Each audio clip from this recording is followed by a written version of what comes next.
El viernes pasado, en la noche, Estados Unidos dio muerte a un alto mando del Estado Islámico, el grupo yihadista. Así lo anunció durante el fin de semana en forma oficial. Se trata de la primera incursión terrestre de los Estados Unidos contra el Estado Islámico, algo que podría llamar la atención si uno tiene en cuenta lo que ha sido el desempeño de las Fuerzas Armadas de Estados Unidos en la última década y media.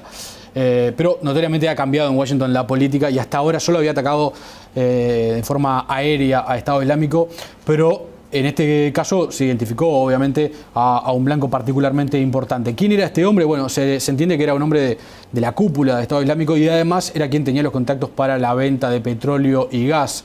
Dos de las formas que tiene el grupo yihadista para financiarse, petróleo y gas que consigue obviamente en algunos de los territorios en los que domina Estado Islámico y que son muy ricos. Vamos a hablar de este tema y de qué impacto tiene esto con Álvaro Díez de Medina, nuestro columnista en temas internacionales. ¿Qué tal, Álvaro? Buenas tardes. ¿Qué tal? Buenas tardes. Gracias por atendernos. Empecemos por lo general. Yo lo comentaba recién, Estados Unidos ha tenido una actitud bastante particular en el combate a Estado Islámico, un grupo que particularmente a través de los medios de comunicación ha sabido mostrar con actos de propaganda y generar bastante terror respecto a cómo acciona allí en Medio Oriente. ¿Cómo evalúas tú el desempeño de Estados Unidos contra Estado Islámico? Bueno, creo que hemos tratado este tema en alguna de nuestros contactos anteriores. Sí. Mi evaluación es francamente negativa, porque si nosotros hacemos un análisis histórico de cómo hemos llegado a esta situación a partir del año 2011, veremos que en gran medida el surgimiento del ejército islámico en Siria y en Irak es consecuencia directa de los errores y los desafueros cometidos por la administración de Barack Obama, primero en Libia y segundo permitiendo la canalización de fondos militantes y pertrechos y propaganda a favor de esto que luego degeneró en el ejército islámico y hoy se ha convertido en un serio problema que amenaza con desestabilizar tanto al gobierno sirio como al gobierno iraquí. De manera que mi balance es francamente negativo. Claro. Ahora, en esta accionar en particular parece haber un cambio de estrategia y no hay mucha información respecto a cómo se realizó, si fue un comando especial, pero se dio muerte a uno de los cabecillas de Estado Islámico. ¿Esto puede presumir un cambio justamente en el accionar de Estados Unidos? Sí y no. Es decir, la parte, lo que tiene que ver con el accionar de Estados Unidos respecto al Estado Islámico, recordemos, se trata de una política de apoyo aéreo a acciones en el terreno que están desarrollando las tropas regulares del ejército iraquí. Sí. Esto es el encabezamiento estratégico de algunos líderes de este llamado ejército islámico desde ataques aéreos. En ese sentido, esta sería una operación puntual en donde habría habido una actividad en el terreno por parte de Estados Unidos, lo que no indica, y no tenemos razones para pensar a esta altura que indique que haya un cambio profundo que involucre un despliegue de tropas, como se llama en el terreno, o botas en tierra, como se suele decir. Claro. Claro. Entonces esta primera noticia hay que tomarla con pinzas. Y la segunda noticia que hay que tomar con pinzas es la que tiene que ver con la importancia del blanco alcanzado, del que se nos dice que se trata de un dirigente muy importante, con gran ascendiente militar y que tiene intervención directa en las tareas de financiamiento de las actividades del ejército islámico a través de la venta del petróleo. Pero ya han salido algunos artículos en la prensa europea y notoriamente en el periódico The Guardian de Londres, que indicarían que esta figura no es tan clara como una figura importante y de hecho no figuraba en ninguna de las listas que manejaban los medios de comunicación sobre posibles líderes de este ejército islámico. De manera que es otra noticia que deberíamos tomar a beneficio de inventario. Lo cierto es que este ataque tiene lugar en momentos en que el despliegue militar del ejército islámico es muy importante, acaba de alcanzar el control de una de las ciudades más importantes del país, una capital provincial que está a apenas unos pocos kilómetros de la capital, de Bagdad. Es como que yo dijera una distancia como en la que hay entre Minas y Montevideo, y en momentos en que el ejército iraquí está seriamente considerando la posibilidad de movilizar las llamadas milicias chiitas, que son también llamadas unidades de movilización popular, que representan un nuevo componente que hace más complejo todo, en la medida en que la zona caliente está en territorio controlado por los sunitas y la presencia de militantes chiitas en este territorio podría tal vez convulsionar aún más la región.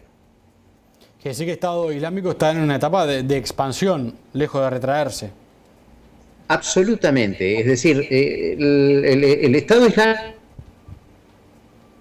a través de la captura de esta ciudad, controla prácticamente una de las provincias más importantes del país, que es muy desértica, pero tiene una población eminentemente sunita, y que tiene a su vez fronteras tanto con Siria como con Jordania, lo cual podría amenazar la expansión del conflicto hacia el sur de Siria y hacia el norte de Jordania. Recordemos que este es un ejército que en los hechos está luchando en tres frentes, es decir, no se trata de una amenaza menor, está luchando contra las fuerzas regulares del ejército sirio, contra las fuerzas regulares del ejército iraquí y contra las llamadas fuerzas de la coalición, que en realidad son los Estados Unidos y sus ataques aéreos.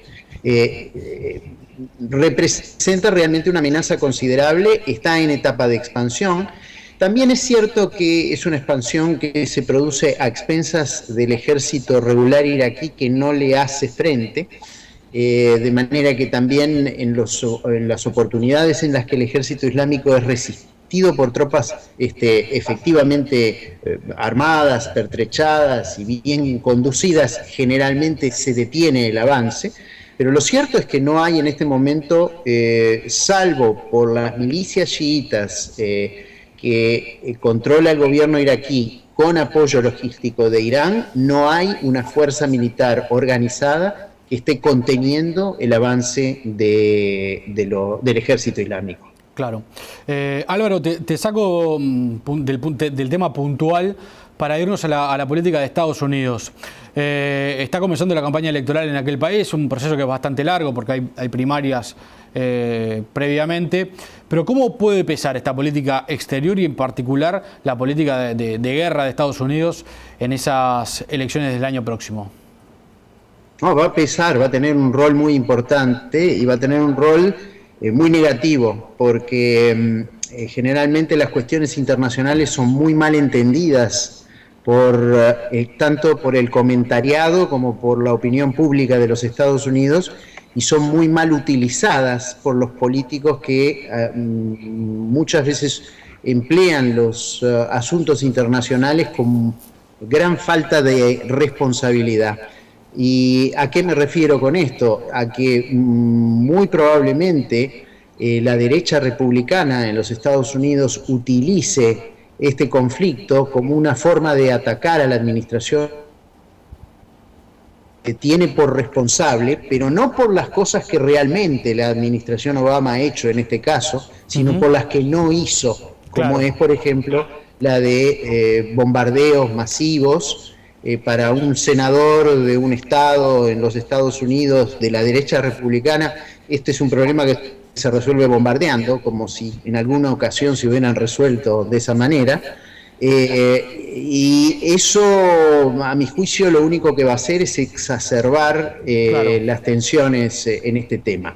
Aquí los dos partidos estadounidenses tienen una enorme responsabilidad. El Partido Republicano es responsable por haber comenzado en el año 2003 esa guerra iraquí, catastrófica guerra que ha sumido a Irak en una situación de la que todavía no tiene modo de salir, y el Partido Demócrata, que lejos de haber hecho un cambio de frente, por el contrario, impulsó todos esos movimientos de la llamada primavera árabe, que no eran, con el tiempo demostraron no ser esa primavera democrática que tanto se nos presentó por los medios de comunicación, sino de ser simplemente la sustitución de las viejas oligarquías árabes por parte de grupos de los que no sabíamos absolutamente nada y que llevaron muchas veces al entronizamiento de extremistas islámicos, como lo fue el caso de la Hermandad Musulmana en Egipto,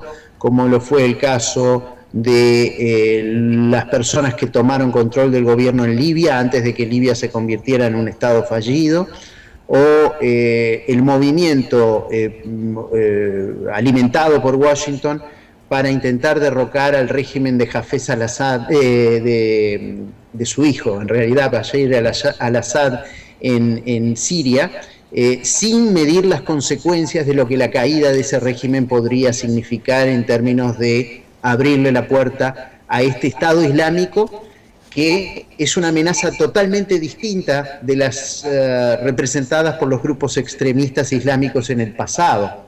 Nosotros estábamos acostumbrados a grupos extremistas islámicos que actuaban en las sombras, perpetraban actos terroristas, medidas de gran visibilidad y desaparecían hasta que eran reprimidos.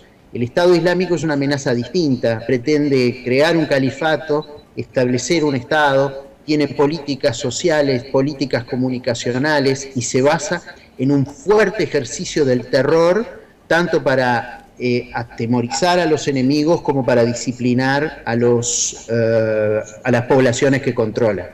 Es una amenaza mucho más seria, mucho más organizada y algo para lo cual yo creo Estados Unidos y los gobiernos occidentales no estaban preparados. Claro, quiere decir que el abuso del uso de la fuerza de Bush, que terminó con la pérdida de las elecciones por parte de los republicanos y el triunfo de los demócratas, la vuelta de los demócratas a la Casa Blanca, puede ahora transformarse en un boomerang y digamos que la poca decisión de Obama puede darle una ventaja electoral a los republicanos en la campaña, al menos. Podría ser la poca decisión, y no es tan poca decisión, porque Obama, tanto en Libia como en los demás países, actuó y tomó decisiones, y todas las decisiones que tomó fueron erradas, claro, porque lo único que hizo fue arrojar combustible al fuego del islamismo. Bien. Álvaro, gracias por este análisis, te mando un abrazo, nos reencontramos. Lo mismo para ustedes, hasta pronto. Muchas gracias.